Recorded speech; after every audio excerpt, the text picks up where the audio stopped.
Imagine um jogo igual Pokémon, onde você é um treinador de Pokémons e sai pelo mundo em uma aventura com seus amigos, enfrentando outros treinadores de Pokémon, com o objetivo de se tornar o maior mestre Pokémon do mundo. Fofo, certo? Agora imagina que ao invés de Pokémons fofos, você controla demônios, e eles só não te matam porque você faz um contrato com eles. Você está no meio de Tóquio, em uma lockdown forçado pelo exército, e eles não vão pensar duas vezes em atirar até em crianças para impedir que as pessoas saiam de lá. Em poucos dias, não há mais lei, não há mais ordem. Você e seus amigos têm que lutar para sobreviver, enfrentar outros domadores de demônios e descobrir o que está por trás de todo esse caos. Tem seita religiosa, tem gente abusando do poder dos demônios, tem conspiração política. E, para piorar, você descobre que em 7 dias todo mundo vai morrer. Então, boa sorte em resolver tudo neste tempo. Sinceramente, como eu não joguei esse jogo antes.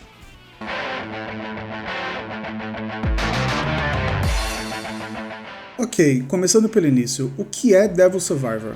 Devil Survivor é um game de Nintendo DS que faz parte da franquia Megami Tensei, uma das maiores e mais antigas franquias de JRPG existentes, tendo seu primeiro jogo lançado no mesmo ano do primeiro Final Fantasy, anos antes de Pokémon sequer ser lançado. A base dessa franquia é trazer uma história onde o personagem pode invocar demônios usando alguma tecnologia moderna para lutar ao seu lado, que não são necessariamente demônios, mas a gente chega lá. Devil Survivor é apenas um dos mais de 50 jogos da franquia. Mas aí você diz, eu nunca ouvi falar dessa franquia, como ela pode ser tão grande e antiga? Bem, existem várias questões do porquê essa série não ficou tão famosa fora do Japão, mas eu acho que você conhece um jogo dessa série sem saber que era dela.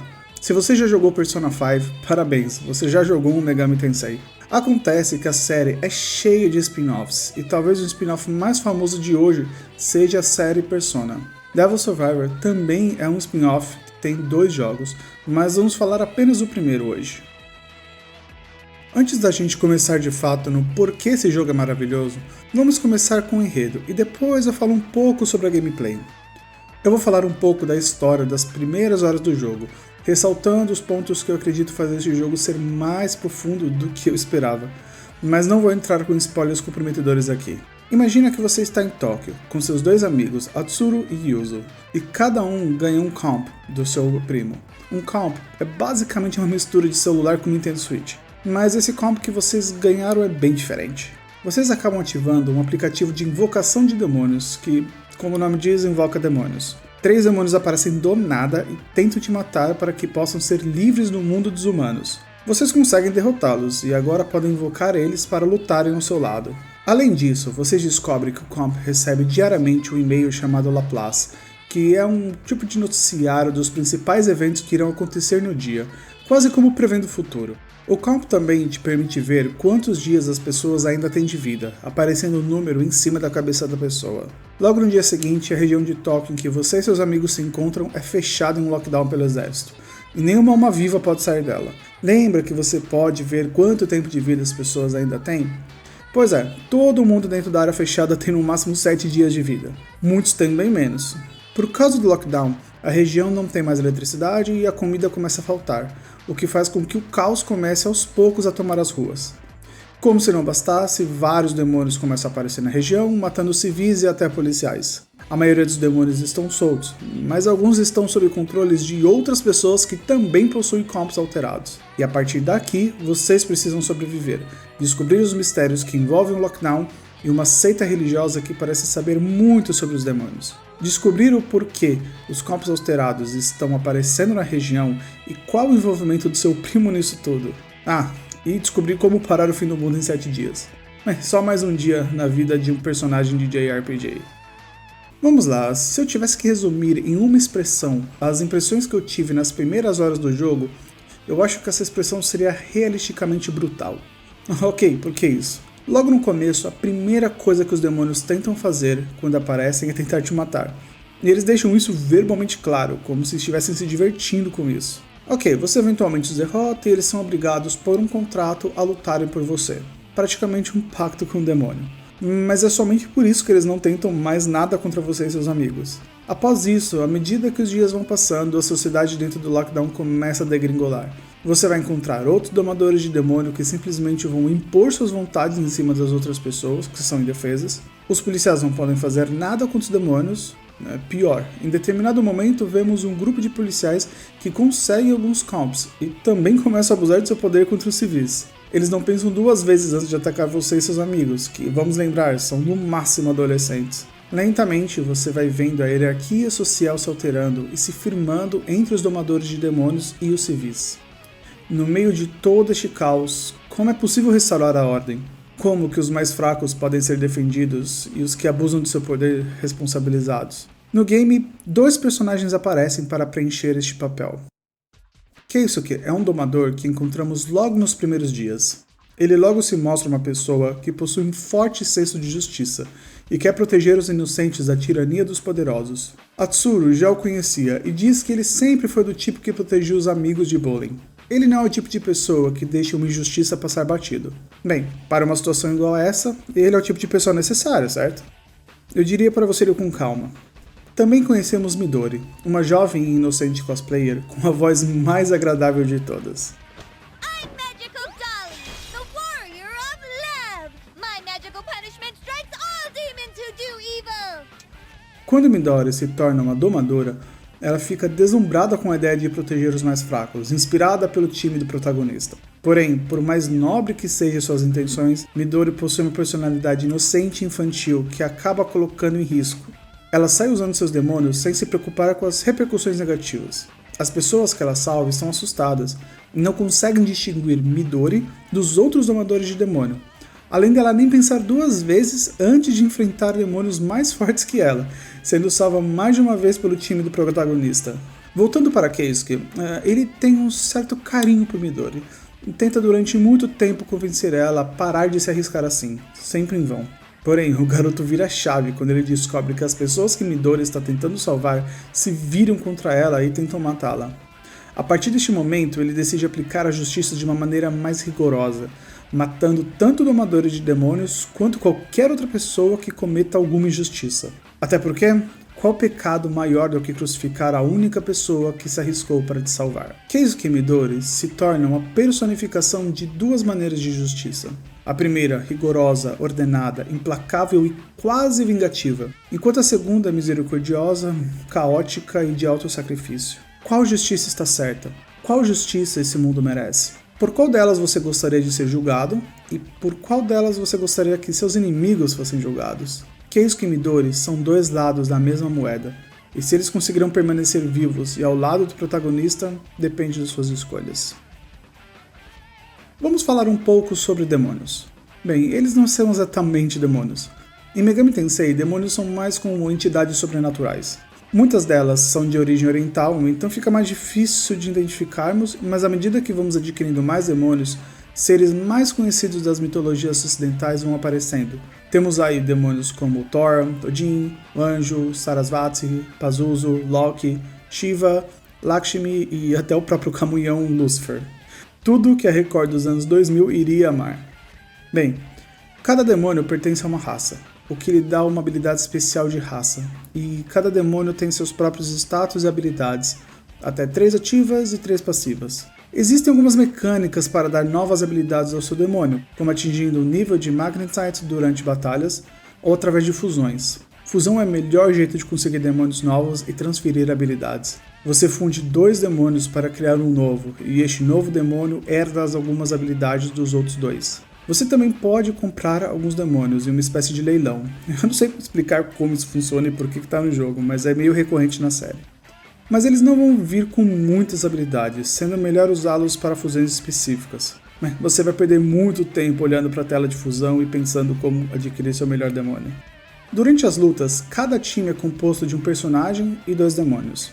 É possível trocar os demônios no campo por algum que esteja na reserva se for necessário, o que traz bastante flexibilidade para os combates. Nos combates, cada time tem seu turno, e em um estilo bem parecido com Final Fantasy Tactics. E a estratégia que você vai usar vai ditar o fluxo do combate. Não adianta você ter um dos seus times com demônios com altíssimo dano físico, se o time adversário só tem demônios que absorvem dano físico. Isso vale para os outros elementos mágicos, como fogo, gelo. A estratégia de quem vai atacar quem aqui conta muito. Outro fator importante é a raça dos demônios do seu time. Demônios do tipo Avian, por exemplo, possuem a habilidade de voar, o que te permite andar através das barreiras. Existem outras raças que afetam sua mobilidade e não devem ser negligenciadas. Algumas raças podem restringir a movimentação inimiga ou aumentar a areada.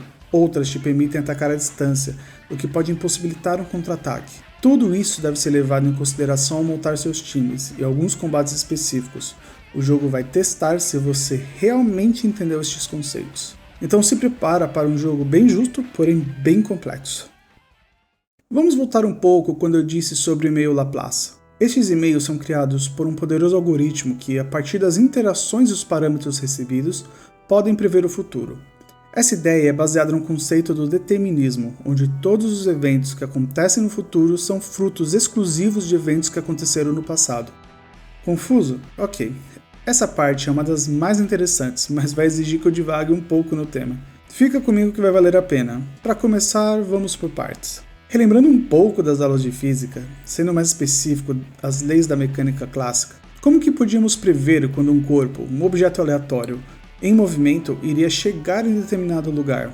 Pegamos todos os parâmetros ou variáveis como gravidade, peso, massa, velocidade atual, aceleração e distância, aplicamos em uma ou mais fórmulas e determinamos o tempo que iria demorar para ele chegar a determinado local, ou em qual local ele iria chegar em determinado tempo. A palavra mágica aqui é determinar. Nós podemos determinar o futuro a partir do conhecimento sobre o presente e o passado. Porém, se você se lembrar bem, em diversos exercícios existia alguma marcação do tipo desconsidere a forma do objeto ou desconsidere a fricção.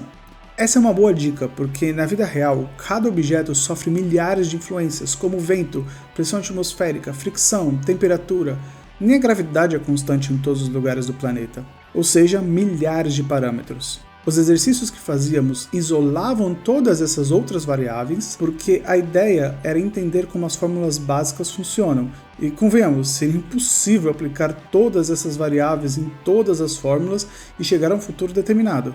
Bem, corrigindo, seria impossível para um humano. Em 1814, um famoso matemático e filósofo, porque antigamente todo matemático era filósofo, levantou o seguinte questionamento: e se um ser, um intelecto, soubesse em determinado momento a localização de todos os objetos do mundo e todas as forças em movimento na natureza?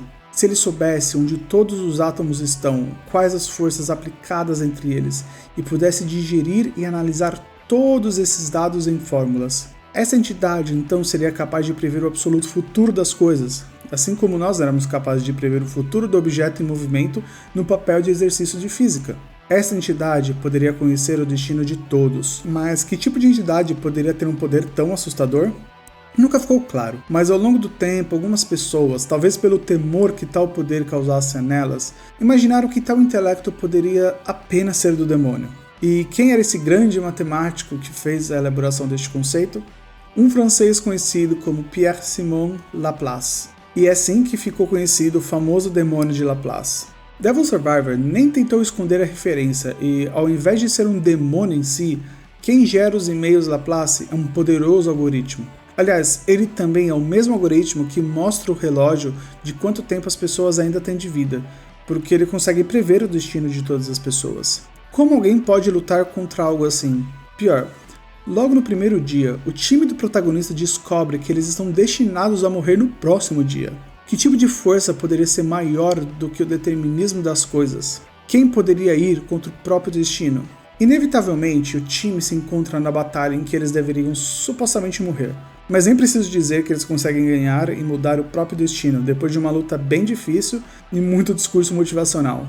Ao longo do jogo, haverá diversos momentos em que o time poderá mudar o seu próprio destino ou o destino de outros, e até existe uma explicação do porquê eles conseguem fazer isso, mas ela é bem sutil e não necessariamente assertiva. Eu gostaria de trazer uma visão de fora do game em si para este caso, porque a dúvida se mantém: o que poderia quebrar a previsão determinista de um ser ou algoritmo onisciente? Voltando à base deste conceito, o determinismo está totalmente apoiado na mecânica clássica da física. A mecânica clássica tem como um dos seus principais elementos a alta precisão em prever a interação de objetos através do tempo. Até aí, já vimos isso. Porém, por melhor e mais eficaz que ela seja, ela não explica alguns fenômenos que acontecem no universo, especialmente quando falamos do universo subatômico. Para a compreensão deste universo, que podemos dizer viver embaixo do nosso, existe a mecânica quântica, ou a física quântica. Essa física está totalmente baseada em probabilidades. Eu não sou um estudioso da área, então não vou tentar explicar o que é física quântica exatamente. Porém, imagina-se que são duas físicas que explicam a natureza de objetos de escalas diferentes. A mecânica clássica, como as leis de Newton, explica a natureza dos objetos da escala de coisas que podemos manipular até corpos celestiais. A mecânica quântica explica a natureza das partículas subatômicas em seu comportamento probabilístico. Então quer dizer que é impossível se ter 100% de determinismo por causa da física quântica? Não necessariamente, porque já que as escalas são muito diferentes, os efeitos quânticos podem ser considerados quase nulos. Talvez uma coisa ou outra saia fora do determinado, mas não o suficiente para um grupo de adolescentes alterar constantemente o destino em si. Ok, então por que estou falando tudo isso? Bem, é aqui que a coisa fica interessante. Podemos dizer que a mecânica clássica, o determinismo, regem todo o universo da escala que nós podemos sentir com nossos sentidos. Tudo que, dando as devidas proporções, é tangível aos nossos sentidos, tudo que tem massa, assim como consciente da psique humana. Da mesma maneira, a física quântica explica o comportamento daquele universo abaixo do nosso. Aquele universo onde reinam as possibilidades, onde as partículas ainda não tomaram forma, onde podemos dizer que um gato está vivo ou morto ao mesmo tempo, pois nada é definitivo até que seja levado ao universo da materialidade, assim como o inconsciente da psique humana. Eu sei, psicologia e física quântica não precisa virar os olhos. Fiquem comigo mais um pouco que eu juro que eu não vou tentar vender nenhum curso sobre isso. Aqueles que já estão familiarizados com a psicanálise de Jung podem ter uma ideia de onde estou querendo chegar. As relações entre a física e a psique humana eram feitas pelo próprio Jung, mas eu pretendo não me alugar nisso para que não vire uma dissertação.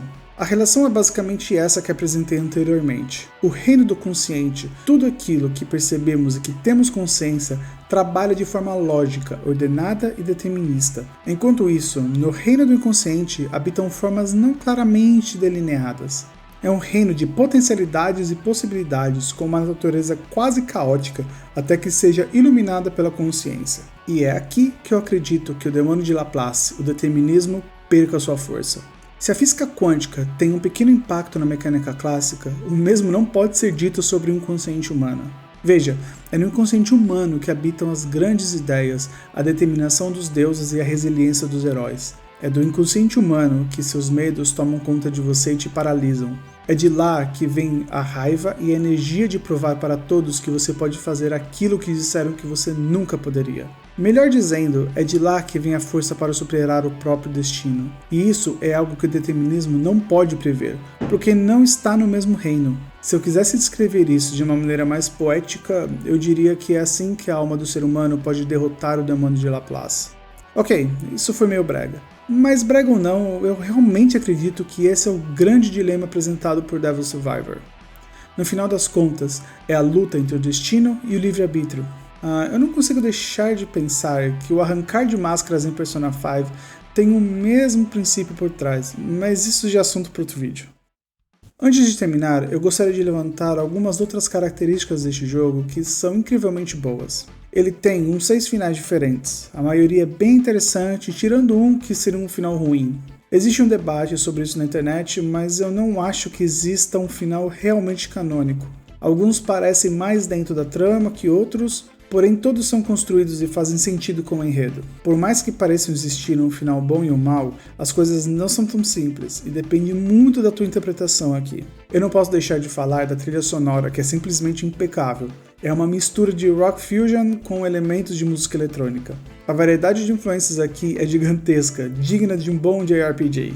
Mais de 50 horas de jogo e eu não enjoei mesmo tendo poucas músicas. Se você conhece outros jogos da série, sabe do que eu tô falando. Megami Tensei sabe fazer música boa. O jogo tem uma boa curva de aprendizagem, mesmo sendo complexo, uma dificuldade justa que apenas em poucas ocasiões realmente será alta. E hoje é isso, espero que tenham gostado do vídeo. Não esqueça de dar o like para ajudar e dar uma conferida nos outros vídeos do canal. Comente também qual parte do vídeo achou mais interessante. Obrigado a todos e até a próxima.